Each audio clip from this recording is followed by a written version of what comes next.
Are you looking to get ready, be prepared, and transform your financial future? Then you've come to the right place. This is the Get Ready Money podcast with Tony Stewart, where Tony has insightful conversations with financial experts who are changing the way we think about money. Catch up on the latest financial trends and hear practical advice from Tony and his expert guests so you can build healthy habits that work. Be empowered with tips for implementing small changes that can have a big impact on your financial future. So sit back and get ready to hear from today's guest. Welcome to the Get Ready Money podcast, changing the way we think about money. I'm pleased to be joined today by Julie Murphy. Julie is an author, speaker, and president of JMC Wealth Management. In this episode, we'll be discussing Julie's insights on how we change the way we think about money and financial healing. Julie, welcome to the Get Ready Money podcast. Thanks for joining us today. Thanks, Tony. Thanks for having me. Yeah, excited for the conversation. So, this is where I start out with all my guests. Tell me a little bit about yourself. What is your origin story? Yeah, my origin story. So back when I didn't grow up with money. I am one of 12 children. Worked my way, and I remember reading the newspaper finance section as I was delivering the newspapers in 6th, 7th, and 8th grade. And that's how I started in finance, and then went to, put myself through my undergrad at the University of Illinois and then my graduate work at Notre Dame. And then I was too stubborn to go work for any big business. So I actually, at 22 years old, started my own financial planning firm as a sole proprietor. I found a big vendor in the marketplace that was letting you be what they called a subordinate employee, and that allowed me to contractually actually keep my clients that they weren't owned by the big firm, which is part of our disconnects in the industry of who owns the client, right? And create some of the disconnect. And I've just had great mentors over the years, and I just continued to be more of who I am in the world, finding myself that there is this unbelievable connection between our health and our wealth. And I've now realized that we as humans, we either work things out or we act it out, and we do it through our money, our health, or our relationships. And that's what my books are based on. My first book was The Emotion Behind Money, because what I realized is our industry, not until more recently when they started talking about behavioral finance, they actually didn't take the human emotions into account because it was all numbers driven. But the problem is that the general public, it's all emotional driven. And so there was this disconnect between the industry and people. And so that kind of led me to the work that I do today in running my wealth management firm and also my online platform to teach people at large. Well, that's fantastic. And I agree with you completely, as I think that's something that's missing from the industry is when you talk to clients, they're trying to solve particular problems and challenges, and they're not really as driven by investment results and how an investment actually works. Sometimes they are, especially your engineers, but other than that, those are far and few between. Exactly. It's more like, especially with thinking about men and women is, like, especially my women clients, not to generalize, but they're definitely always interested in the solutions. Will I be able to take care of my family? Will I be able to, do this and that? And sometimes the men get more bogged down with the numbers and the and investment I've had returns. plenty of men who have said, I'm here because my wife's going to need you when I'm gone. Right? Because they are the numbers driven, and they've handled it for many years being the amazing provider for their families. But from a longevity standpoint, I understand that women and men are getting closer together, but statistically women do live longer, and that becomes a real issue, in terms of who's handling the money all those years. Definitely. And, you've probably seen the statistics of how many divorced women and widows will leave their current financial planner, because they don't feel seen or heard. So, Yep. That is definitely, body language is one of the most important things I think that I've learned as a financial planner, because I'll have, a couple in front of me and one of them will clam up and you watch the body language when they cross their arms or they turn their body and I go, "Hey, what was it that just went through your mind that made you cross your arms?" And it's usually the person who doesn't feel heard, and Hmm. it's like if we can pay attention to that body language, even individuals who are watching this podcast, like watch when the money topic comes up when you're in your relationships, even with it could be employer relationships, it could be with a spouse, it could be real money with your kids. Watch what your body does when you start to talk about money, because there is a lot of information going on there. Yeah, and I think that gets to what you were talking about earlier, with the behavioral finances, that this is where the real stuff is happening, where your clients are making their decisions is, there's, whether they're, like you said, whether their arms are crossed, whether they're nodding their head, whether they're asking more questions, or just sitting there and waiting for the presentation to be over. Right, We miss exactly. that. Yep. So that's awesome. So, how did you get on this mission, or tell us a little bit more about your mission to financially heal the world? That's a big mission. It is, really boiled down to that, I talk about in my second book, to let your freak flag fly. And what that means is just be authentically yourself. And I realized back in 2003, I had a colleague in my office that had said, "You need to stop hugging your clients when they walk in the door." And I was like, I didn't understand. Again, going back to the non-emotional side. And that's when I started to decide, going, "Oh, I really need to just go be myself in the way I'm being driven to hold this." So that was the day that I gave up all of my business suits. And I also moved my office into a non-mahogany desk office space where it had exposed brick. And because I was realizing that people are unpacking their emotions and their dirty laundry, if you will, about all the shame, blame, guilt, and judgment they have around money. And I wanted to create an environment that actually was safe for people to unload that stuff. Because in essence, it's almost like money therapy on some level. And the payoff for me in helping people to financially heal is that we don't realize how much we make decisions that are actually not in alignment with ourselves because we're trying to do the financially smart thing to do. But I question, is it ever really financially smart if you're actually not taking yourself along for the ride? Because so many Yeah. times we negotiate ourselves away because it's a bigger paycheck, it's a bigger promotion, but yet now your family's suffering and now you don't have quality of life, or you've become more estranged to your spouse because you're really not giving any love and attention to the family life because you've given all to your career. And that's not good or bad. It's just the question is that what you really truly want to create?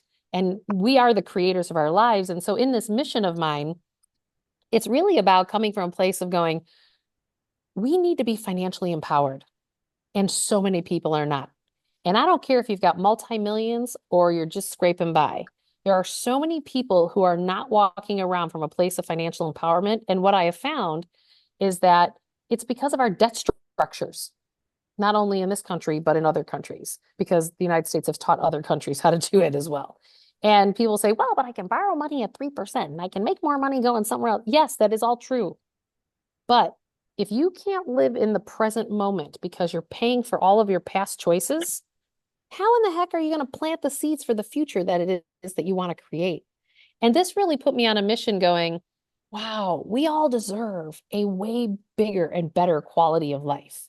And that people argue, well, if you have more money, then you have better quality of life. Yes and no. I know plenty of trust fund babies that are miserable because the money is controlling them. And we don't realize how much we let money control our lives, and we really have to take that power back.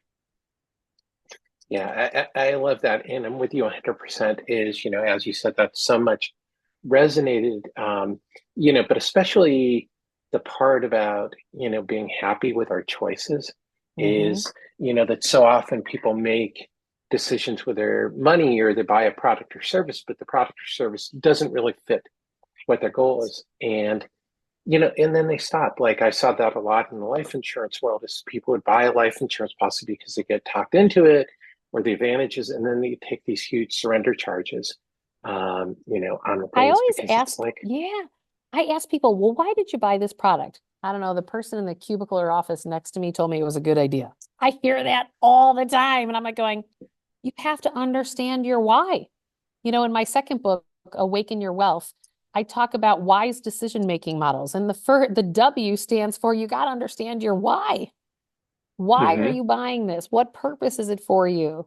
And like when it comes to life insurance, I have a worksheet that I have people walk through going, if you die, do you want this, 7 different things? How do you want these to happen? Right? And then you pick it because then you're choosing it from a place of empowerment as opposed to going, well, I was told that I should just get like $1 million and okay, I just did it. Right? And the same thing like with a mortgage. It's amazing to me how many people take out 30-year fixed mortgages. And I'll say to them, I go, do you want to pay your mortgage off at 76? And they go, no. I go, that's what you just bought. And they go, well, I don't want that. I go, okay. So we're talked into 30-year fixed products because it's a lower payment, right?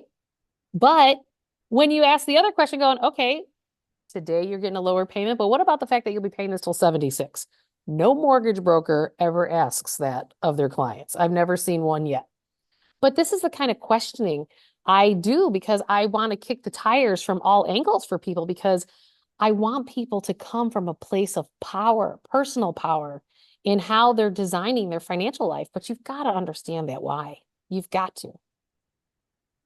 Yeah, I love that. And I'm with you 100%. I think that people aren't driven by what their actual goals are. Like in this case is, you know, their goal is to pay off the mortgage maybe whenever they're going to be financially independent. If that's 60, 65, Right. they're like, yeah, I don't want to carry that mortgage and, until the end. But that's what they're told by the Right. financial services industry. And they hear that from all their friends because everybody has a 30-year mortgage. So Right. it's kind of like you go with the crowd instead of going, well, this is what's good for me. So I love that Yeah, advice. yeah. Well, even when people move, I always say, why do you want to start the clock over again? If you've already paid 7 years into your current mortgage, why don't you go take another 23-year out so you're still done in the same 30-year time frame? People go, you can do that? I'm like, you sure as hell can. And people don't even Yeah, know that it's even an option to choose your own amortization schedule. Like they just don't know. But this is some of the disconnect that's going on between the general public and the industry. definitely, definitely. Well, I want to switch up a little bit because one of the things you talk about is, the brain. So why is it important for people to bridge the emotional right brain with their financial left brain? Absolutely. So we actually in our office, we do 2 risk questionnaires. We have the standard industry one, which actually measures your left linear brain. And that's just all the questions like you get on your retirement plan at your employer and all that good stuff. But then we have another behavioral risk questionnaire. And what often happens with people is that we actually get a different answer for the right brain and the left brain. Very few people actually have those two in alignment. And this is where you have your disconnect. Why, when you're nervous when the markets are bouncing around, or how you get in money fights with your spouse, or why you're having spending hangovers because when you emotionally process, you charge a lot on your credit cards. And so when we take into account the right emotional brain along with the left brain logical, and you design a financial plan based on that, you have a solid foundation to the whole part of who you are as a person because you're not just walking around with just your left brain. You got both sides, right? And then you have your 2 sides plus your spouse's 2 sides, right? Or your kids' 2 sides, and you've got all this dynamic going on. And what we need to realize as human beings is that every person walking on this earth has some kind of trauma or rejection before age 7. And what happens is that hardwires into our amygdala. So consciously, you may not make the financial choices that you're making, but 97% of the time, your subconscious mind is actually your response or reaction to how your world is running and operating. And the challenge is that this is why people continue to do the same financial patterns over and over and over again, because we have to interrupt that subconscious mind and build a system that actually brings it from here up to the forefront. So we're doing everything with intention to interrupt that family or community upbringing that you've had around money. It could be that you have so much money and you're hoarding and you're not actually living a life because you're so afraid that things are gonna, you might be a hoarder, right? And you have all these little, you have 5 different banks and all these different CD, like you could have things all spread out, or you could be the person that's, buying all the rounds or dinner all the time, and you're the entertainer for all of your friends, and they just love being around you because you're a huge giver and they're takers, right? And so when you start to see whatever your financial pattern is and start to see where it comes from, well, and then you make conscious choices. And the only conscious choice that people make is a compelling reason for something to change and something to be different. And those are the dreams and the new adventures that you want to take in your life. The process I walk my clients through starts with that picturing process. It's picturing the life that you want to create, because that's your compelling reason for change, to interrupt these patterns going on in your subconscious mind that's driving the engine most of the time. Awesome. That's amazing. And I think you hit on some things that people don't really think about their personal money stories, is how they grew up with money, what impacts their financial decisions. Maybe it was your parents arguing about money. Sure. That has an impact, like you said, that could have happened before you were age 7, and that you don't even realize. Totally. So yeah, that's fantastic. So, one of the questions I like to ask, because, a lot of the listeners are other people in financial services who are on the edge about, writing a book. Right. Should I write a book? How do I find time to write a book? So, what inspired you to write Awaken Your Wealth? And, Oh, yeah. So how my did that go? first book was The Emotion Behind Money. And I remember going, well, my mother was an English teacher and she said, "You're writing a book?" And I was like, "Mom, I did get a graduate degree from Notre Dame. I think I figured out how to write," since she was my English teacher teaching me how to write when I was in 5th grade. And what inspired me was the fact that I just was really driven to help more people.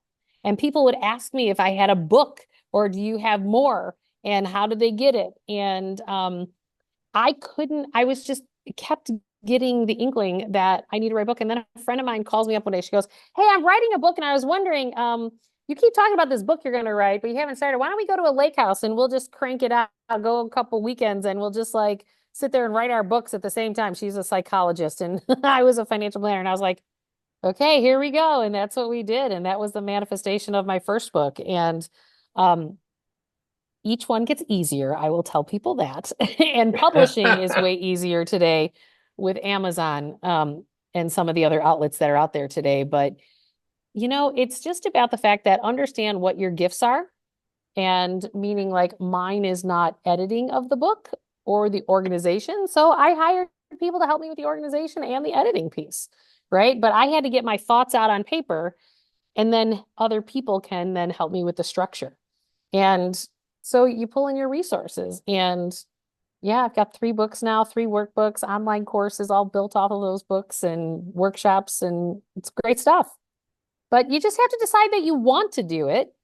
And if you're drawn to do it, well, sounds like you have an inner calling and you just need to put it to paper. That's funny, because that's the advice that I was given before I wrote my first book, is by another, author. And, that's what he said. He goes, "You'll sort of know when the time is right."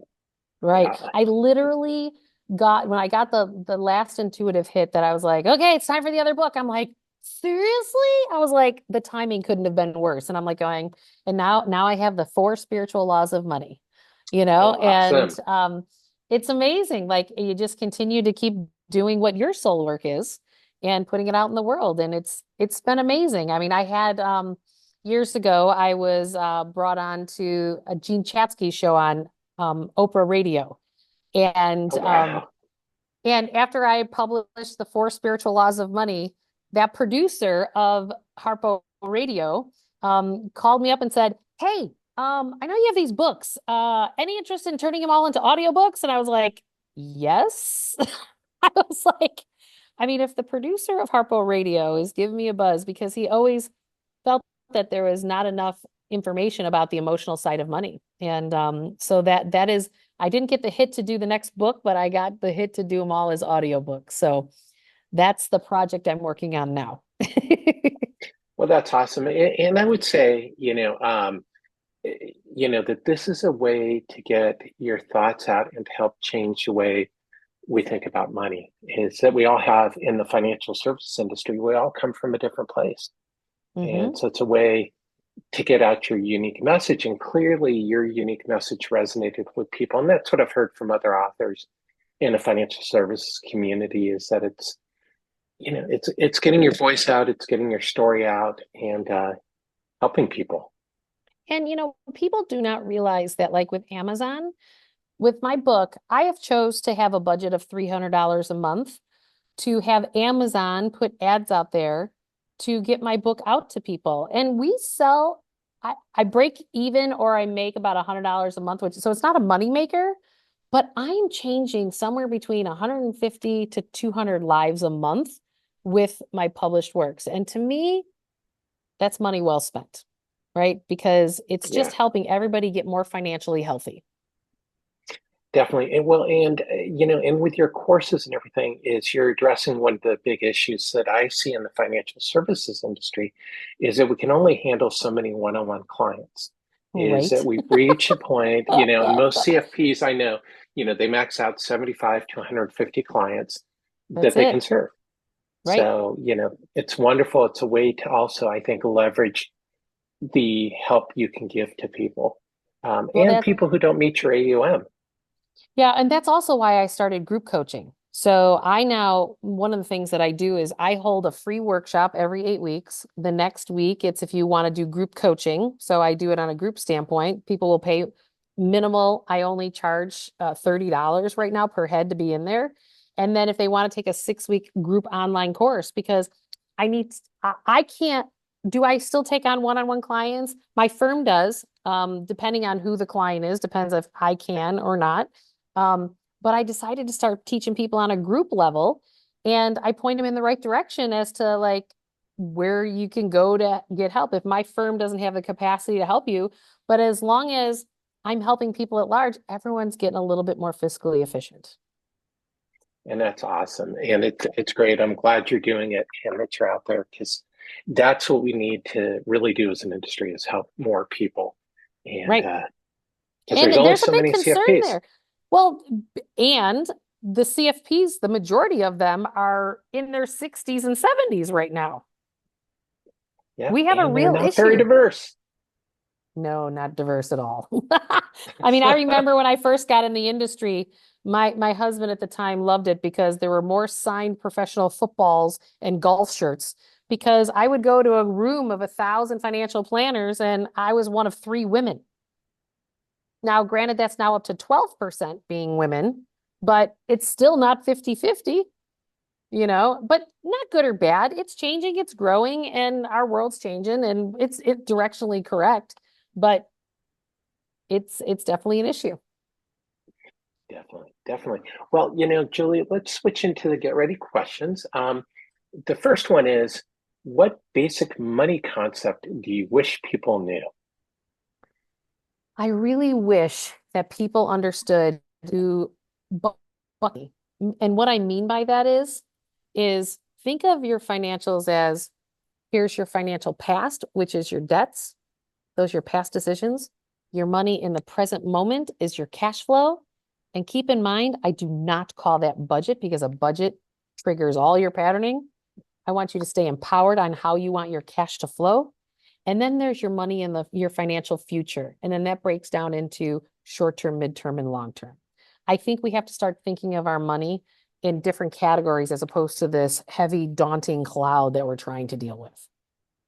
Then it seems more manageable. I think so as well as breaking it down. And I'm with you is budgeting is a word that, is just, it's like dieting. It just brings on so many limiting ramifications. Because it's like we all know we need to spend less money than we make. Right.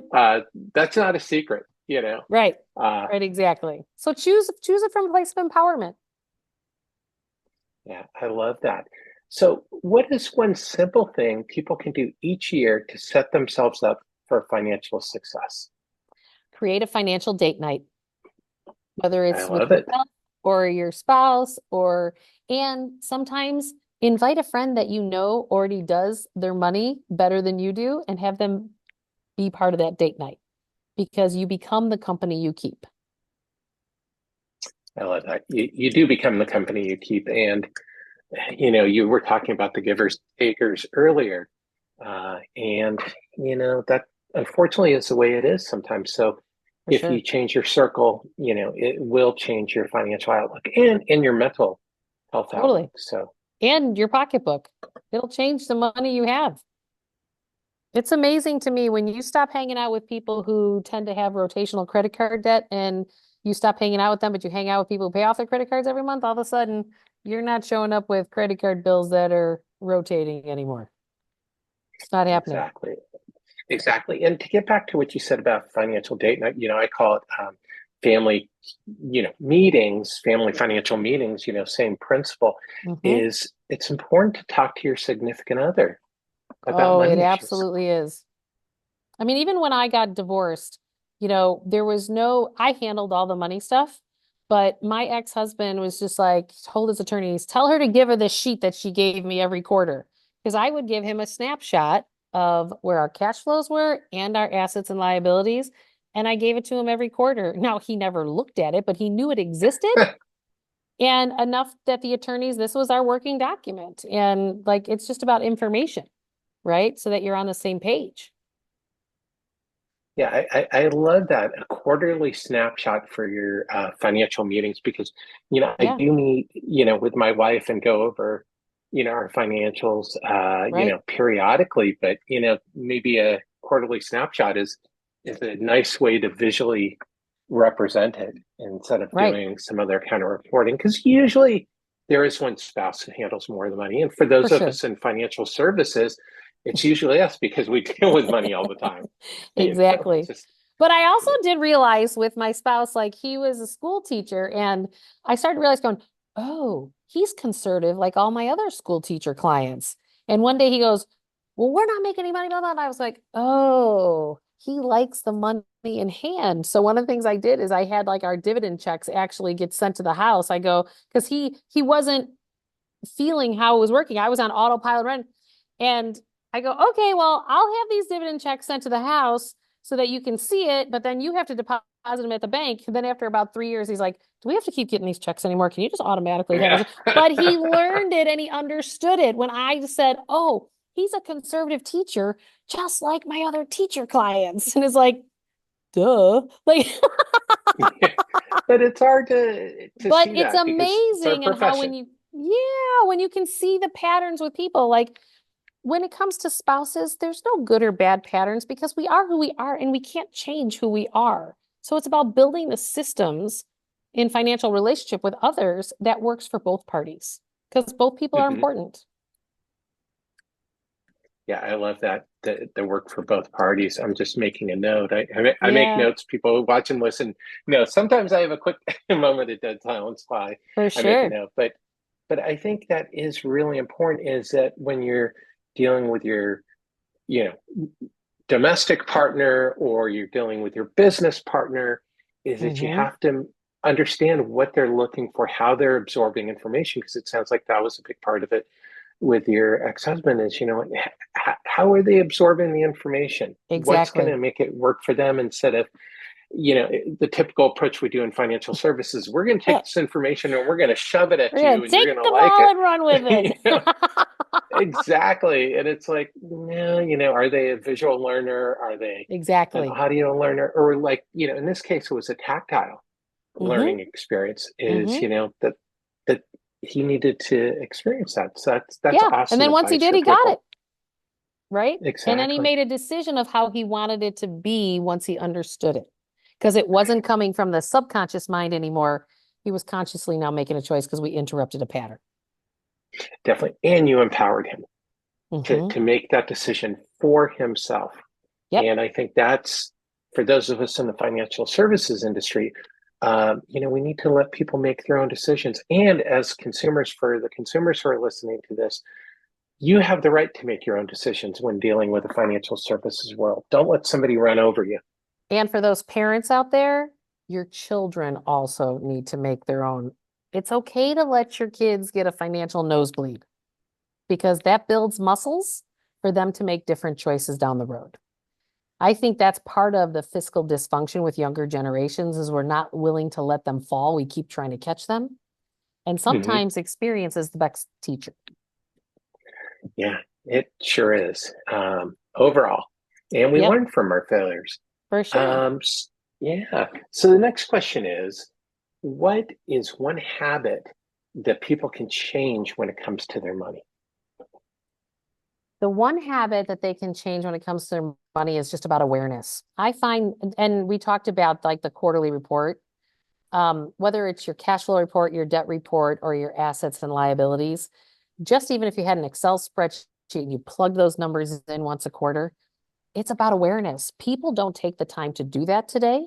It's like nobody balances their checkbook anymore, right? Like it just doesn't happen with most people.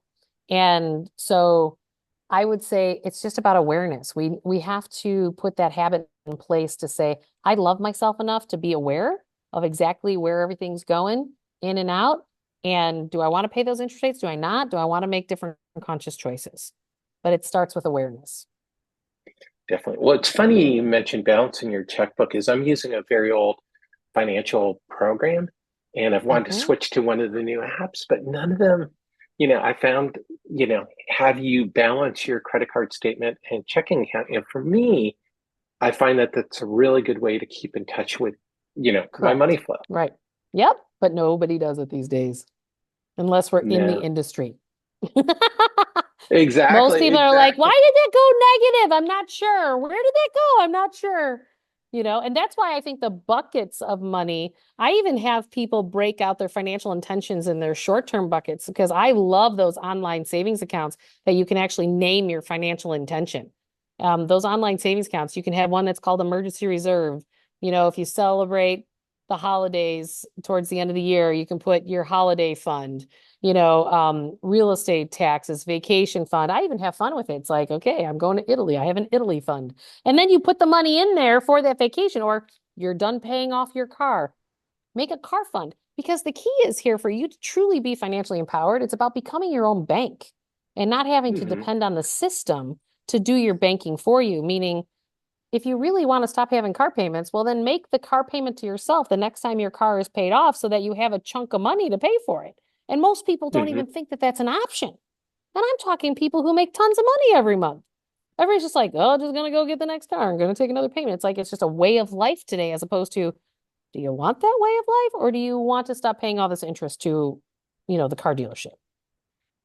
Yeah, no, I love that is, and then you can, once you have all your goals, you can set up priorities. It's like, do you have enough money to put into your Italy fund or whatever? But I want to make one quick note here is just to confirm for all of our listeners that when you say become your own bank, you are not talking about the life insurance scheme of becoming your own banker. No, no, no, no, no. Definitely not. This is just about being financially empowered. Yeah, That you're not 100%. having to necessarily pay interest to other people, that you can actually create your own financial insulation yourself. Yeah, and I love that. And I think for people, again, stay away from becoming your own banker with whole life insurance. It doesn't work. It's a bad thing. So, 150%. My first career was with John Hancock. I understand. yeah, so I got to say that out there because that's something I encounter with Yeah. a lot. So, Yeah. the next question is, what money myth are you trying to break? Oh, there's so many money myths, right? We have to understand that money is energy. Einstein said it, that E equals MC squared, and everything is energy. And when we understand that money is just energy, so if you hate your job and you hate your boss and you don't like your life, you're going to be vibrating with emotions that are frustration and anger and sadness. And that is not doing any good for your nervous system because it's causing you to contract. And because you're an energetic being, when you contract, then you can't attract and manifest to yourself the promotions, the new job, the new raise, the bonuses. You're just not going to. And so it's super important for all of us to understand that it's all quantum physics, if you will.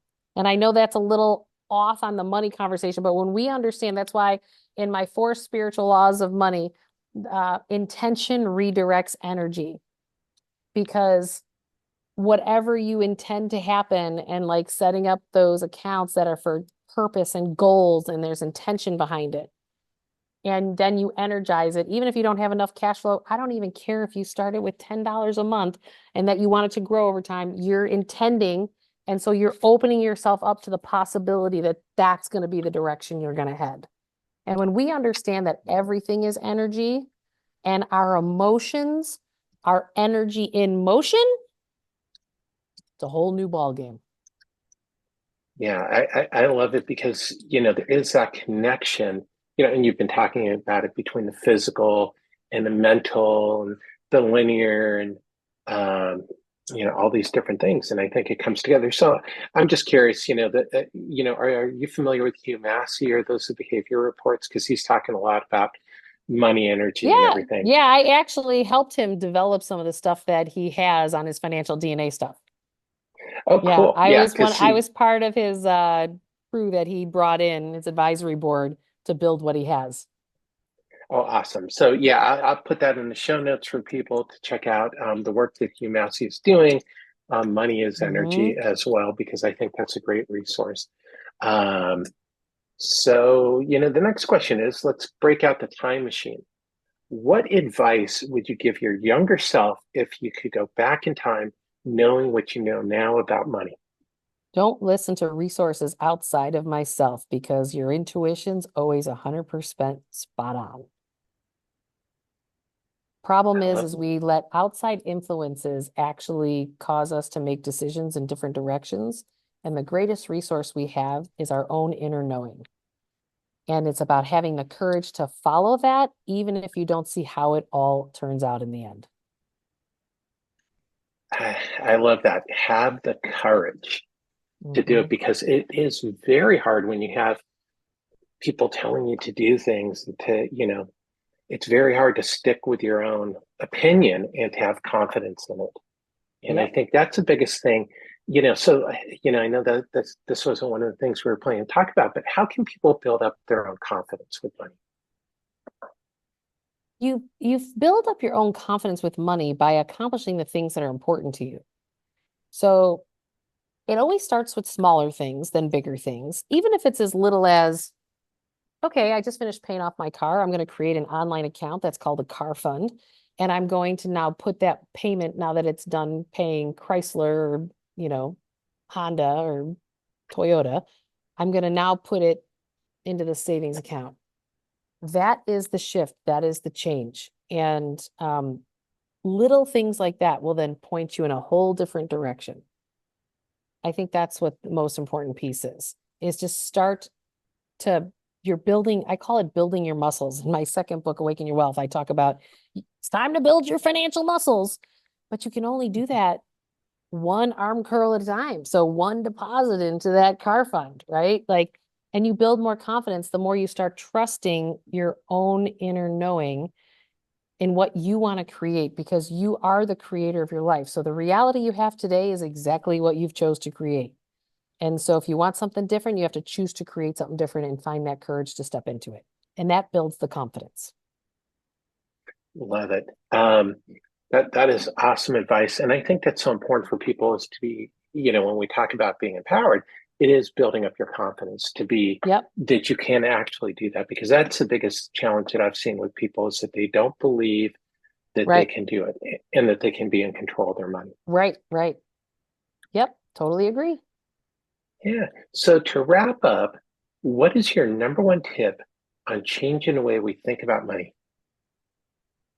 Understand that you're human and love yourself enough to take into account your right brain and your left brain, because that is the whole person. And no matter what it is that you've created thus far, from a career to your current financial reality, anything is possible to change. Anything. Again, you just have to decide it. Because here's what happens that I have learned over time. If you don't shift and jump into that next adventure that you're being called to do, disease will develop in your body. And it happens all the time. So love yourself enough, because otherwise, if you don't leave that job that's making you miserable, but it gives you a good paycheck, I guarantee you we'll be talking about the cancer that's developed, or the, sleep apnea or whatever. That's what happens when we're not happy. We have to understand, I was saying earlier that our emotions are energy in motion. They now know that diabetes is the frequency of 44 megahertz. Cancer is 52 megahertz. So you actually are a vibrating individual yourself. And this is because I talked about this in my first book, and this is where Hugh Massey got the money, is energy, because I was talking about the frequencies and all the work that Joe Dispenza does, right? Because he's in the medical field. And if you know your emotions are actually creating your physical reality, the best investment you can ever make is on your health. And so we really have to watch, if some job or some marriage or some relationship is making you miserable, shift it, or you will call in the crisis of a health crisis to shift it. Or it winds up in divorce and you have that family crisis, and then half your money's going out the door. So your money's going out the door to fix your health, or the money's going out the door. And this is all about, how do you build your wealth, live the way you want to live, and not create these leaky containers or crises to align with yourself, because it's all you being called to align with self. And that's what my fourth book, The Four Spiritual Laws of Money, are about, because it's about really living the life that you came here to live and share your gifts with the world. And then the money is just the result of that. That is awesome. That's such great advice. And I think a lot of people are talking and focusing more on this connection with our money and our health, that all this stuff is interrelated. But, at the end of the day, money is a tool that helps you accomplish certain things. And right, as you talk about, that's the thing that I hear from you is, to think about the tools and how you're using them and how they have an impact on the rest of your life. Right. Yep. That's awesome. For sure. So, yeah, so we've been talking about your books. So where can people learn more about you, and where can they pick up copies of Awaken Your Wealth and the Four Spiritual Laws? Yeah, all of them are on Amazon. I have books and workbooks. You can also join our community at juliemurphy.com. And like I said, I have group coaching. I have online classes you can take. And also my wealth management firm is jmcwealth.com. Cool. And for everybody watching and listening, there will be links for all of Julie's books, to Julie's community, as well as to JMC Wealth. So you can check it out and get in touch with Julie, as well as her social media profiles. So Julie, thank you very much for joining us today on the Get Ready Tony. Money podcast. Yeah, it was an awesome conversation. As always, thank you everyone for tuning in to this episode of the Get Ready Money podcast. If you learned something today to change the way you think about money, please be sure to subscribe and to tell a friend. Until next time, let's change the way we think about money.